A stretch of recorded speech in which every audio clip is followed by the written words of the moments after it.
कश्मीर की समस्या का हल तब होगा जब तुम दूसरा पानीपत का युद्ध जीतने की ताकत और नहीं रखते हो तो कभी भी इस बात की निकलना। और उसके पश्चात अकबर आया, और अकबर का अर्थ ही होता है महान, बड़ा। हम अल्लाह अकबर कहते हैं, अल्लाह महान है।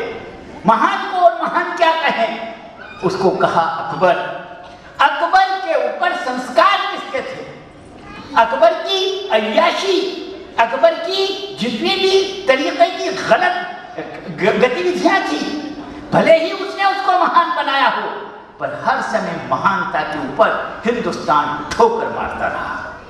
सेकंड पानीपत का योद्धा, जीतने वाला अकबर। अरे यार, तुझे ऐसी तो क्या मजबूरी थी कि तूने, तेरे बेटे जहांगीर ने, जहांगीर के बेटे शाहजहां ने, दारा ने, शिकोह ने, ठेठ मुअज्जम तक ने पगड़ियां बांधी, तो केवल राजस्थानी पगड़ी ही बांधी। क्यों राजस्थान का साफा और पगड़ी इन मुगलों के माथे के ऊपर है? ये इतिहास लिखने वालों को मेरी चुनौती है। बताओ इसका जवाब। क्या कारण था कि इस प्रकार की बात हुई? तुम तो जीत गए थे ना, फिर जीत जाने के बाद ऐसी तुम्हारी क्या मजबूरी थी कि जो जोधाबाई की हिंदू लड़की की जो संतान आएगी वही हिंदुस्तान का आने वाला उत्तराधिकारी बनेगा? राजस्थान के लोगों, उस कॉन्ट्रैक्ट को शोधो, ढूंढो कि उस समय के राजपूत राजा, राजपूत एम्पायर और मुगल बादशाह अकबर में कौन सी ट्रीटी हुई, दोनों में कौन सा समझौता हुआ कि जिसके कारण से उसकी तो 50 ही अय्याश आदमी था, जाने कौन कौन था। रुकैया नाम की एक बड़ी उसकी लवर बेगम थी, उसका बेटा बन सकता था उत्तराधिकारी, वो न बन करके केवल जहांगीर को बनाया जाता है। यानी तुम्हारे ही शब्दों में कहूं तो एक हिंदू मां का, एक हिंदू बेटी का ही वारिसदार तुमने क्यों चुना, इसकी खोज आज के इतिहासकारों को मैं आमंत्रित करता हूं कि इसकी खोज करो तो पता लगेगा। मामला यहीं तक नहीं गया, मामला और आगे बढ़ा। उन दिनों जो इराक का बादशाह था वो पूरे इस्लामी वर्ल्ड का खलीफा कहलाता था, खलीफतुल अर्द जिसको कहा जाता है। उसका नाम था बाकिर बिल्ला। वो बाकिर बिल्ला ने अकबर के पास, बाकिर बिल्ला नाम के उस खलीफा ने बाकिर बिल्ला नाम के एक दूत को हिंदुस्तान भेजा, और हिंदुस्तान भेज करके अकबर को एक चिट्ठी दी। बेचारा पढ़ तो सकता नहीं था, पढ़वाया कि भाई क्या लिखा है। उसने लिखा, खबरदार तूने अगर भविष्य में कभी भी अपने आप को अकबर द ग्रेट लिखा, तू कोई महान नहीं है, दुनिया में महान सिर्फ खलीफा होता है। अकबर बड़ा सटपटाया, करे तो क्या करे, बड़ी परेशानी के अंदर पड़ गया। उसने टोडरमल से, अबुल फजल से, फैजी से, इन सब से मशवरा किया, सलाह की कि मुझे क्या करना चाहिए। राजपूत राजाओं ने जो अपनी बैठक की थी, राजपूत राजाओं ने अपनी बैठक के अंदर ये निर्णय लिया और अकबर को कहा, साहब वो होगा अपने गांव का बड़ा, वो इराक का हो कि ईरान का हो कि तुरान का हो, आप हमारे देश के सबसे बड़े हो, और जब आप बड़े हो तो हम तो अकबर महान लिखेंगे, और आप कह दो तेरे बाप से जो हो सके कर ले, मैं तो अपने आप को महान लिखूंगा। वो महान लिखने वाली जिद, हाँ बिल्कुल, आप एकदम चिंता मत कीजिए, मैं बहुत जल्दी समझ। उस अकबर ने जैसे ही वो गया बाकिर बिल्ला, तो इन लोगों से पूछा अब क्या होगा, तो उनका साहब अब क्या होगा, वो आपको इस्लाम में से निकाल देगा।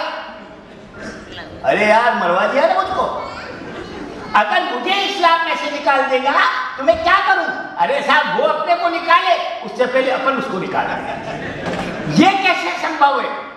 आप एक नया धर्म शुरू कर दो और दीन इलाही, कल जाइएगा घर पर और इंटरनेट के अंदर दीन इलाही को www से देखिएगा क्या लिखा हुआ है दीन इलाही के लिए।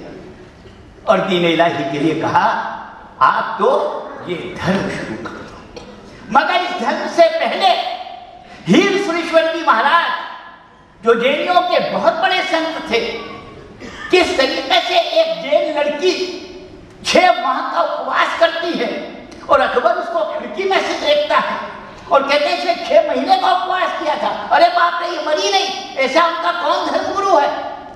हीर सुरेश्वर जी को किस तरीके से खंबाट से आगरा बुलाया जाता है, 4-5 महीने किस तरीके से देरासर में रखा जाता है और देरासर में रख जाने के पश्चात क्या उसका परिणाम आता है?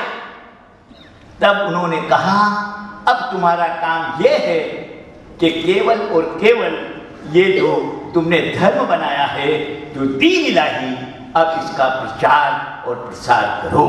इसलिए अकबर तुम महान कैसे? तुम तो अपने धर्म से भाग गए। अकबर तुम महान कैसे? तुमने तो दबाव में आकर के किसी को उत्तराधिकारी बनाया। और अकबर तुम महान कैसे? अपने आप को महान कहने वाले इतने अपने आप में सीमित हो गए कि सूफी संत उन सबके पांव पड़ करके और अपनी जिंदगी को चलाने लगे। मेरे दोस्तों, ये सूफी संतों ने आगे चल करके क्या किया, उसकी एक बड़ी लंबी गाथा है। ये बात समझ में आई, हिंदुस्तान में रहना है तो मेरा दादा जो कह गया था कि गौ की रक्षा करना, गौ की रक्षा करो। औरंगजेब ने गौ की रक्षा नहीं की, क्या हालत हुई? और स्थिति ये थी उन राजपूत एडवाइजर की, उन राजपूत सलाहकारों की, कि आने वाले दिन के अंदर किस तरीके से दारा शिकोह को तैयार किया गया था, जो जाकर के जिसकी सारी पढ़ाई लिखाई बनारस के पंडितों के आश्रम में हुई थी। और यह तय किया गया था आने वाला हिंदुस्तान का कोई राजा महाराजा बनेगा तो ये बनेगा, तुम्हारा ये सब समाप्त। लेकिन तीसरे पानीपत के अंदर क्या हुआ? तीसरे पानीपत में हमारे महाराष्ट्र के सदाशिव भाव की सबसे बड़ी सेना को सारे जहां जहां हमारे मंदिर थे उस फैजाबाद पूरे अवध के अंदर जिस तरीके की परेशानी हुई, तो वहां के मुस्लिम नवाबों ने कहा आप हमको इनसे छुड़ाओ। सदाशिव भाव ने 3 बार उनको छुड़ाया। सदाशिव भाव दिल्ली से पानीपत गया था लड़ने के लिए, लेकिन उन्होंने कहा हमको कंपनसेशन में कुछ नहीं चाहिए, ये जो हमारे 4 मंदिर हैं वो हमको लौटा दो। खोलो दस्तावेज तो पता पड़ेगा हिंदुस्तान की संस्कृति का प्रवाह। और जब ये सारी बातें आई तब तक के अंदर अहमद शाह अब्दाली आ गया और अहमद शाह अब्दाली की फौज से सदाशिव भाव की फौज 3 गुना बड़ी थी। मगर हम हार गए। सेकंड पानीपत हारे, थर्ड पानीपत हारे। सेकंड पानीपत की फर्स्ट पानीपत में हमारा उत्तर पश्चिम गया, सेकंड पानीपत में हमारा सब कुछ चला गया। फिर भी हिंदुस्तान में संपूर्ण कभी मुसलमान या अंग्रेजों का राज नहीं रहा। कभी भी उस वक्त जब अकबर महान कहलाता था तभी विजयनगर की सल्तनत थी। नीचे छत्रपति शिवाजी महाराज का हिंदी साम्राज्य था और ऊपर आप देखिए तो खालसा साम्राज्य महाराणा रणजीत सिंह का था। हिंदुस्तान पूर्णतया कभी किसी का गुलाम नहीं बना। ये हिंदुस्तान का इतिहास पूरा कूट करके कहता है। इसलिए आज इस किताब के निमित्त मैं भाई साहब को जितनी बधाई दूं कम है। आप सब ने बधाई दी। सीमाएं हैं, केवल जो मैंने मुद्दे लिए हैं उस पर चिंतन करना, तब जरूर कहोगे कि लखावत तुमने केवल अकबर की पाशविकता को नहीं छुड़ाया, हिंदुस्तान पे लगे कलंक को भी छुड़ाया। और ये कब छूटेगा? एक गांव में 2 दुकानें थी, एक लोहार की, एक सुनार की। लोहार लोहे को पीटता था, सुनार सोने को पीटता था।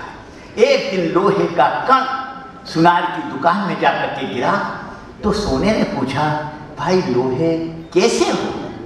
उसने कहा, क्या बताऊं, बड़ा बेहाल है, रोज सवेरे होती है और ये पिटाई होती है, खूब पीटा जाता है।